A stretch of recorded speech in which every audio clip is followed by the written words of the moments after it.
of this book. One of the goals of this book is for you to learn about many different language teaching methods. We will use the term method to mean a coherent set of links between the actions of a teacher in a classroom and the thoughts that underlie the actions. The actions are the techniques, and the thoughts are the principles in the title of this book, Techniques and Principles in Language Teaching. A second goal is to help you uncover the thoughts that guide your own actions as a teacher. They may not be ones of which you are aware. Seeking to determine which principles of the methods you read about here are most disharmonious with your own thinking will help you to uncover some of your implicit thoughts and beliefs about teaching. A third goal is to introduce you to a variety of techniques, some of which will be new. Although certain techniques may require further training, others can be immediately implemented. Feel free to experiment and adapt those techniques to your teaching context. Thought and action links. It is important to recognize that methods link thoughts and actions, because teaching is not entirely about one or the other. Of course, this is as true about your own teaching as it is about any method you will read about in this book. As a teacher of language, you have thoughts: one, about your subject matter, what language is, what culture is, and about your students, who they are as learners and how it is they learn. You also have thoughts about yourself as a teacher and what you can do to help your students to learn. Many of your thoughts have been formed by your own experience as a language learner. It is very important for you to become aware of the thoughts that guide your actions in the classroom. With this awareness, you are able to examine why you do what you do and perhaps choose to think about or do things differently. As an example, let us relate an anecdote about a teacher with whom Diane Larson Freeman was working some time ago. We will call her Heather, although that is not her real name. From her study of methods in Stevic 1980, Heather became interested in how to work with teacher control and student initiative in her teaching. Heather determined that during her student teaching internship, she would exercise less control of the lesson in order to encourage her students to take more initiative. She decided to narrow the goal down to having the students take the initiative in posing the questions in the classroom, recognizing that so often it is the teacher who asks all the questions, not the students. Diane was Heather's teaching supervisor. When Diane came to observe her, Heather was very discouraged. She felt that the students were not taking the initiative that she was trying to get them to take, but she could not see what was wrong. When Diane visited her class, she observed the following: Heather, 1, ask Anna what she is wearing. 1. Anna, what are you wearing? I am wearing a dress. Heather, Anna, ask Muriel what she is writing. Anna, Muriel, what are you writing? I am writing a letter. This pattern continued for some time. It was clear to see that Heather had successfully avoided the common problem of the teacher asking all the questions in the class. The teacher was not asking the questions, the students were. However, Heather had not achieved her goal of encouraging student initiative, since it was she who took the initiative by prompting the students to ask the questions. Heather and Diane discussed the matter in the post-observation conference. Heather came to see that if she truly wanted students to take more initiative, then she would have to set up the situation in such a way that her participation in an activity was not essential. Diane talked about several ways Heather might do this. During this discussion, Heather came to another important awareness. She realized that since she was a fairly inexperienced teacher, she felt insecure about having the students make the decisions about who says what to whom, and when. What if the students were to ask her questions that she was unable to answer? Having students take the initiative in the classroom was consonant with her values. However, Heather realized that she needed to think further about what level of student initiative would be comfortable for her at this stage in her career as a teacher. The point was that it was not necessarily simply a matter of Heather improving her technique. She could see that that was one possibility. Another was to rethink the way in which she thought about her teaching. Larson Freeman 1993.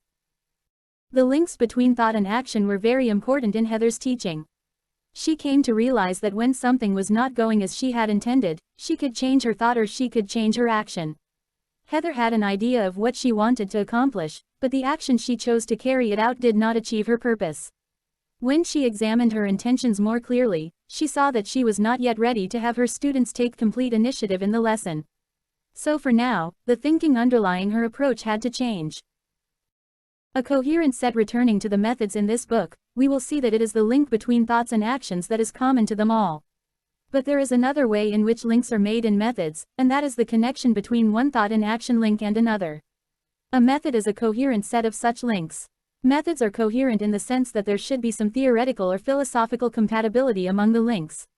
It would make little sense, for example, for a methodologist who believes that language is made up of a set of fixed patterns to characterize language acquisition as a creative process, and to employ discovery learning techniques to help learners discover the abstract rules underlying a language in order to enable them to create novel sentences. To say there is coherence among the links does not mean, however, that the techniques of one method cannot be used with another.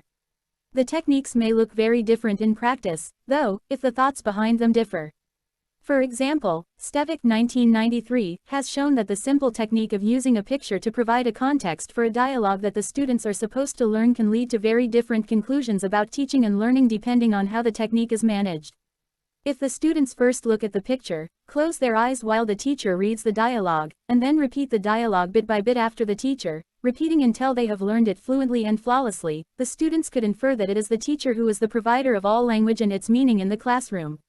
They could further infer that they should use that part of their brains that copies but not the part that creates. 1993, 432. If, on the other hand, before they listen to or read the dialogue, the students look at the picture and describe it using words and phrases they can supply, and then guess what the people in the picture might be saying to each other before they hear the dialogue, they might infer that their initiative is welcomed and that it is all right to be wrong. Further, if they then practice the dialogue in pairs without striving for perfect recall, they might also infer that they should use the part of their brains that creates and that guessing and approximation are acceptable. 1993, 432. We can see from this example how a technique might look very different and might lead students to very different inferences about their learning, depending on the thoughts and beliefs of the teacher. Which method is best? It is not our purpose in this book to promote one method over another.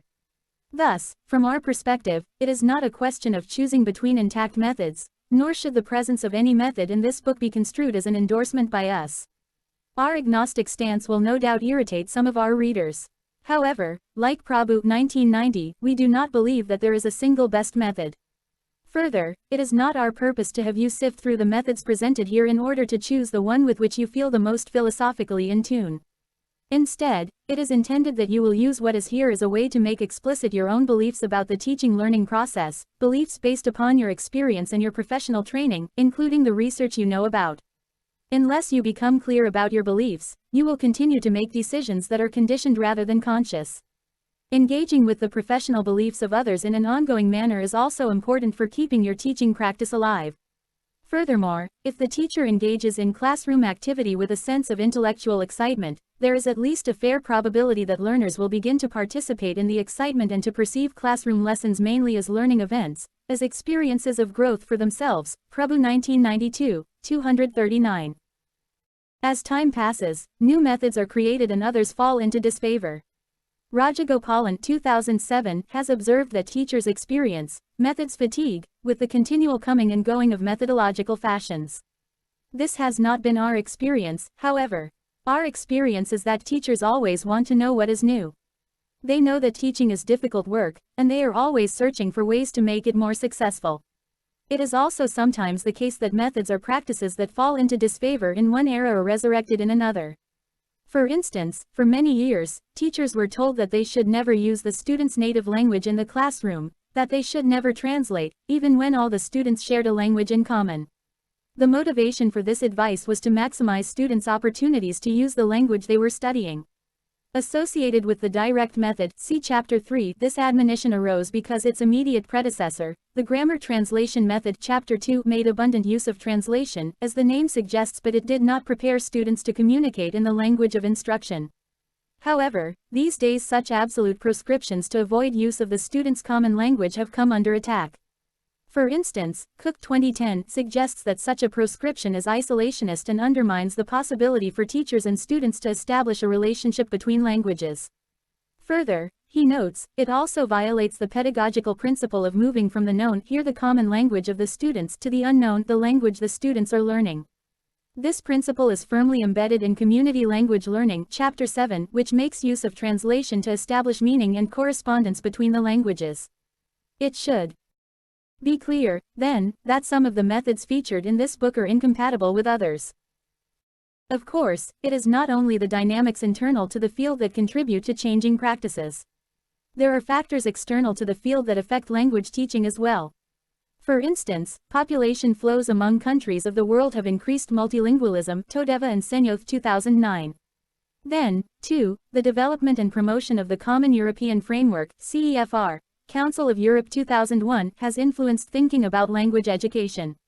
Among other things, the Council of Europe has encouraged plurilingualism and individuals' language proficiency in several languages. Use of the CEFR promotes the view that most learners are not complete tabula rasa.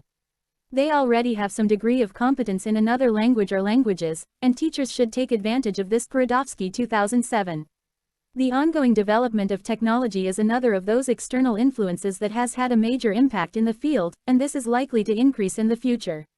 Speaking of external influences, we should also acknowledge that standardized examinations and textbooks, which require adherence to even the smallest details through their teacher guides, mean that, in reality, teachers are not always able to exercise the methodological choices they would wish. Akbari 2007. Finally, it was not our intent to be comprehensive and to deal with all language teaching methods that have ever been practiced. While we consider the various methods in a rough chronological order, it is also the case that there were methods practiced before the first one discussed in this book, and that many of them are practiced concurrently. To be clear, we are not claiming that newer methods are better in all respects than older methods. What we did choose to do was to include methods too that are practiced today, and that reflect a diversity of views on the teaching and learning processes. By confronting such diversity, and by viewing the thought and action links that others have made, we hope that you will arrive at your own personal conceptualizations of how thoughts lead to actions in your teaching and how, in turn, your teaching leads to the desired learning outcomes in your students. Thus, ultimately, the choice among techniques and principles depends on learning outcomes, a theme to which we will return in the final chapter of this book. Doubting game and believing game. Some of what you encounter here will no doubt affirm what you do or believe already, other things you read about may challenge your notions. When our fundamental beliefs are challenged, we are often quick to dismiss the idea. It is too threatening to our well-established beliefs. Diane Larson Freeman will never forget one of the first times she heard Caleb Gattegno discuss the silent way, a method presented in this book, see Chapter 5. Diane reports that it was at a language teaching convention in New York City in 1976. Several things Gattegno talked about that day were contrary to my own beliefs at the time. I found myself listening to him and at the same time hearing this doubtful voice in my head saying, "Wait a minute." Gattegno said that day that a teacher should never praise a student, not even say, "good," or smile. Wait a minute, I heard the voice in my head echoing, everyone knows that being a good teacher means giving positive feedback to students and being concerned about their affective side or their feelings. Besides, how will the students know when they are right if the teacher doesn't tell them so? Later, though, I found myself thinking, on the other hand, I can see why you are reluctant to give feedback. You have made me think about the power of silence. Without having the teacher to rely on, students have to assume responsibility for the work, just as you so often say, only the learner can do the learning. I can see how this silence behavior is in keeping with your belief that the students must do without the overt approval of the teacher. They must concentrate on developing and then satisfying their own inner criteria. Learning to listen to themselves is part of lessening their reliance on the teacher. The teacher will not always be there. Also, they will be encouraged to form criteria for correcting their own mistakes, for monitoring their own progress. I also see how you think that if the teacher makes a big deal out of students' success, this implies that what the student is doing is out of the ordinary and that the job of learning a language must be difficult. Also, I see that in your view, students' security is provided for by their just being accepted without regard for any linguistic successes or difficulties they might be having. What are the differences between the two voices Diane heard in her head, between the, "wait a minute," and the, "on the other hand," responses? Well, perhaps it would be clearer if we reflected for a moment on what it requires to uphold each position. What Diane has attempted to illustrate is two games, Larson Freeman 1983b. They are described in the article, The Doubting Game and the Believing Game, which appears in an appendix to a book authored by Peter Elbow, 1973. Elbow believes that doubting and believing games are games because they are rule-governed, ritualized processes, which are not real life. The doubting game, Elbow says, requires logic and evidence. It emphasizes a model of knowing as an act of discrimination, putting something on trial to see whether it is wanting or not. Larson Freeman 1983a, 15. We think its practice is something far more common to the academic world than its counterpart, the believing game. As the famous Tibetan Buddhist master, Sogyal Rinpoche, puts it, our contemporary education, then, that indoctrinates us in the glorification of doubt, has created in fact what could almost be called a religion or theology of doubt, in which to be seen to be intelligent we have to be seen to doubt everything, to always point to what's wrong and rarely to ask what is right or good. Sogyal Rinpoche 1993, 123-4. Many of us are very good at playing the doubting game, but we do so at a cost. We may find fault with a new idea before giving it a proper chance. What does playing the believing game require, then? The believing game emphasizes a model of knowing as an act of constructing, an act of investment, an act of involvement. Elbow 1973, 163. It is not just the withholding of doubt. Rather, it asks us to put on the eyeglasses of another person, to adopt his or her perspective, to see the method as the originator sees it. Further, it requires a willingness to explore what is new. While it may appear that the believing game is the more desirable of the two games, Elbow is not arguing, nor are we, that we should abandon the doubting game, but rather that you attempt to understand first before you judge. Therefore, do not be quick to dismiss a principle or technique because, at first glance, it appears to be at odds with your own beliefs or to be impossible to apply in your own situation. For instance, in one of the methods we will consider, teachers translate what the students want to know how to say from the student's native language to the language they are studying. If you reject this technique as impractical because you do not know your student's native language or because your students speak a number of different native languages, then you may be missing out on something valuable. You should first ask what the purpose of translating is. Is there a principle behind its use in which you believe? If so, can you apply it another way, say, by inviting a bilingual speaker to come to your class now and again, or by having your students act out or paraphrase what they want to be able to say in the language they are studying? Layout of chapters. You will learn about the methods by entering a classroom where each method is being practiced. In most chapters in this book, one language teaching method is presented. However, in a few chapters, a more general approach to language teaching is presented, and what are described in the chapter are one or more methods that are examples of the approach 3. We have assumed that observing a class will give you a greater understanding of a particular method and will give you more of an opportunity to reflect on your own practice than if you were simply to read a description of it. It should be acknowledged, however, that these classroom encounters are idealized. Anyone who is or has been a language teacher or student will immediately recognize that lessons seldom go as smoothly as the ones you will see here. In the real world, students do not always catch on as quickly, and teachers have to contend with many other social and classroom management matters than those presented here. As we have already acknowledged, a method does not reflect everything that is happening in the classroom. We will observe the techniques the teacher is using as well as his or her behavior. In the even-numbered chapters, the teacher is female. In the odd-numbered chapters, the teacher is male. After observing a lesson, we will try to infer the principles on which the teacher's behavior and techniques are based. Although in most cases, we will observe only the one beginning or intermediate level class for each method, once the principles are clear, they can be applied to other situations. To illustrate the application of the principles at more than one level of proficiency, in 2 instances, with the Silent Way and Desuggestopedia, we will first visit a beginning level class and then later briefly visit a class at a high intermediate level. It should be noted that when learners are at the advanced level, methods are often less distinct because advanced learners may have special, well-defined needs, such as learning how to read and write academic texts. However, as we have seen from Stevik's example of using a picture to teach a dialogue, the way the teacher thinks about language teaching and learning will still affect how the teacher works at all levels. After we have identified the principles, we will consider the answers to 10 questions. The questions are: 1. What are the goals of teachers who use this method? 2. What is the role of the teacher? What is the role of the students? 3. What are some characteristics of the teaching-learning process? 4. What is the nature of student-teacher interaction? What is the nature of student-student interaction? 5. How are the feelings of the students dealt with? 6. How is language viewed? How is culture viewed? 7. What areas of language are emphasized? What language skills are emphasized? 8. What is the role of the student's native language? 9. How is evaluation accomplished? 10. How does the teacher respond to student errors? The answers to these questions will add to our understanding of each method and allow us to see some salient differences among the methods presented here. Before reading the answers to these questions in the book, you might first try to answer them yourself.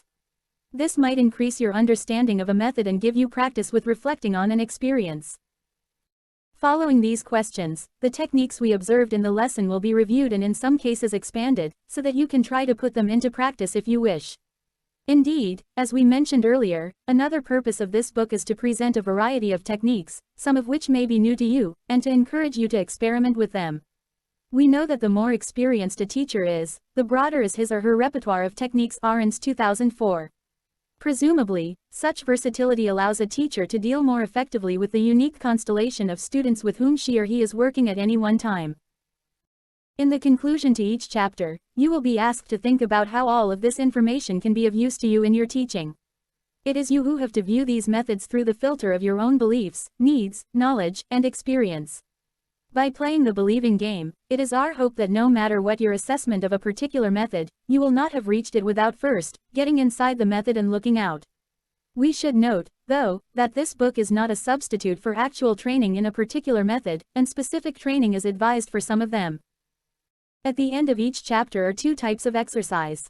The first type allows you to check your understanding of what you have read. The second type of exercise asks you to make the connection between what you understand about a method and your own teaching situation. Wherever possible, we encourage you to work with someone else as you consider these. Teaching can be a solitary activity, but collaborating with other teachers can help enrich our experience and nurture our growth.